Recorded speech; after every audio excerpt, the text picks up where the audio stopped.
Çoxdandır sizə bir sual vermək istəyirdim, amma sözün açığı üzüm gəlmirdi. Amma da indi məqamı gəlib soruşum. Bu maarifləndirici videolar paylaşıram. Onlara niyə baxmırsınız? Sonra gəlib həmin mövzularda canlı yayımda zəhləmi tökürsünüz, məni boşlu çıxardırsınız ki, canlı açmısan cavab ver də filan beşməkan. Bu xalq o milyonlar yedizdirdiyi, nə bilim, o belə kef çəkdirdiyi o kütbeyin bir çox müğənnilər var. Heç onlardan belə tələb eləmir. Qardaş, varınızı, dövlətinizi onlara yedizdirirsiniz. Onlar da sonra sizə görürsünüz də hansı münasibəti göstərirlər.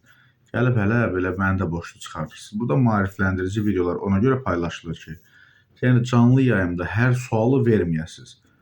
Mən də onu hardansa öyrənmişəm və gətirib onu sizə təqdim edirəm ki, siz də öyrənəsiniz, bir yerdə bir maariflənmə prosesi keçsin də, bir maariflənmənin özü bir hərəkətdir. Hərəkət yox, hərəkat. Siz də baxmırsınız, 5 min, 10 min, mən də məcbur qalıram. Ya videonu silirəm, ya bağlayıram. Və nəticə olaraq təkrar gəlir, canlı yayımlarda eyni zəhlə tökən suallar mənə verilir. Və bir şey də sizə deyim, fikir vermişəm, burada ən çox maqazin xarakterli, nə bilim, müğənni, nə bilim, hansısa aparıcı və s. bu kimi xəbərlərə bu bizə lazımdır deyə minnət qoya-qoya ən çox da ona baxırsınız. Biraz riyakar olmayın da və biraz da bu qədər zəhlə tökən olmayın.